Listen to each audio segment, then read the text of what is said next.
Hello, everybody. My name is Adam, and I'm on a quest to be the most prolific reviewer of all time. I'm trying a little bit of a different recording setup. That's why I'm a little bit uncertain. But anyway, I'm reviewing today the 1946 movie called Deception, which there's not much to say about it. It's probably Bette Davis's first flop. It was released by Warner Brothers and directed by Irving Rapper, and it stars Bette Davis, Paul Henreid, and Claude Rains. And they had previously, those three actors, uh, Henreid, Davis, and Rains, they had previously starred in another movie that was directed by the same director, Rapper, called Now Voyager about 4 years previously. So I guess the idea was that um, the studio wanted to kind of recreate that sort of magic that they had because Now Voyager was like a huge hit. And I think that the difference between Now Voyager and this film is Now Voyager was really about domestic relationships and trying to find happiness with the kind of person that you are. And this movie is really, really petty. And I don't think it really fits the morality of our day, or at least not my morality. So what happens is Betty Davis's character, she runs into the character played by Henreid, whose name is Carol, and Carol is a cellist, and he's been stuck in Germany or Europe somewhere for the war, and basically he escapes from Europe after the war, and he's in New York and he's giving concerts, and then Julie, I think her name is, she meets Carol, and they immediately hit it off again, and she's like, "Oh, I wanted to wait for you so much, and I was like tried to get you out for many, many years," and so it's like this big story about how there's this sort of delayed love and like lots of complicated things connected to the delayed love.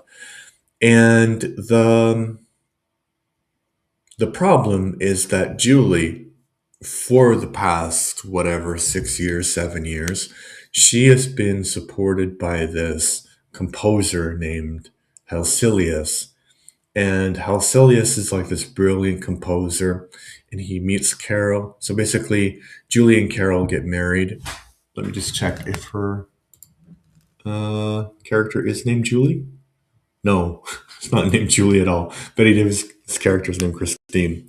So they get married, and so Halcilius is just like this real jerk during the wedding. And basically, he's a jerk because he's paid for Christina's lifestyle over the past 7 years. And Christina is like completely oblivious as to why he would be angry about this. And she's completely oblivious about his anger, but she's also trying to hide what she's really been doing for the 7 years from Carol. So it's really weird. It's really weird because Carol, I guess, is this really jealous guy, and there's like this scene where he's basically almost strangling her because he's so jealous. But yeah, Carol is the good guy in this. It's really weird, and so basically, Christine gets more and more paranoid because basically, um, the composer, he finds some recordings that the cellist has done, and he actually thinks that he's a good cellist. So probably what has happened is he sees like an opportunity for somebody to promote his music in a good way. And so it's better than finding some other cellist. So he wants Carol to perform this concerto. And Christina gets more and more paranoid that, you know, that this composer is going to tell Carol all of their dirty little secrets. So instead of, and they have this confrontation, and Christina says to Helsilius, like, don't tell him, like, don't take this away from him, you know, don't remove this one thing that he has in his life. And he's like, "Oh, you expect me to like destroy him through music? I could destroy him much simpler by just saying the truth of what you've been doing for the past 7 years." And so basically Christina gets really, really paranoid that he's going to do that, and she shoots him in the end, and that's the end of the movie because this is like a film noir. So I didn't really like it because I don't think that Betty Davis's character is written well. Like, she is completely paranoid, um, and assuming that her husband is like an idiot, right? She's assuming her husband is an idiot, and assuming the worst of like everybody around her but her.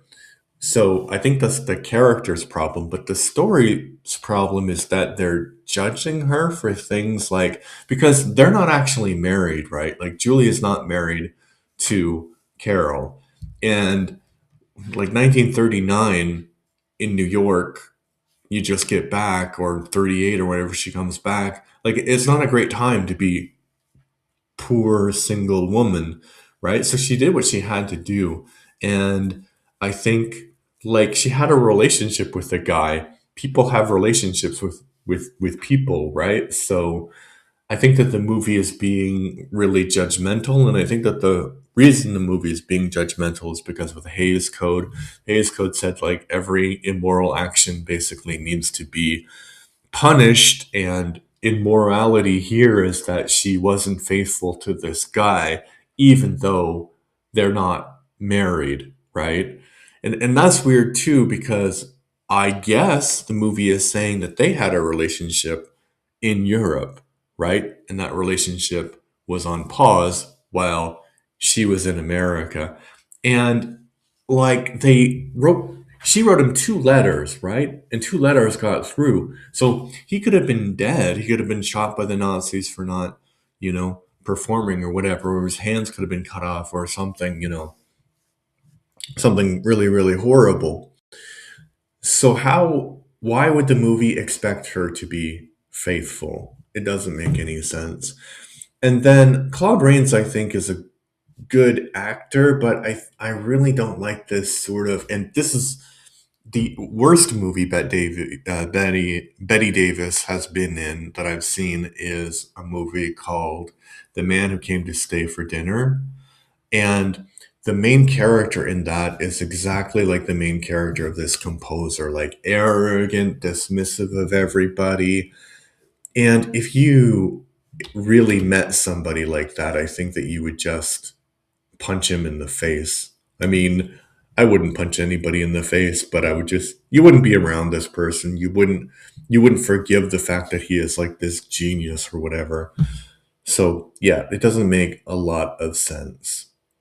So would I recommend the movie? No, I would not recommend the movie. Not a great movie. But as I said, it's Betty Davis's first flop, and it's it's okay movie. Like, I maybe give it six out of 10. It's all right. All right. So if you like my reviews, like, what did you think about this movie? If you've seen Deception from 1946, um, leave your thoughts in the comments section. If you want to support my reviews, please like and subscribe. I am currently trying to get 200 subscribers by the end of January, and I have 194, so I think it's completely possible to do that. If you are listening to this on Spotify, please give me a follow. Thank you. Bye bye.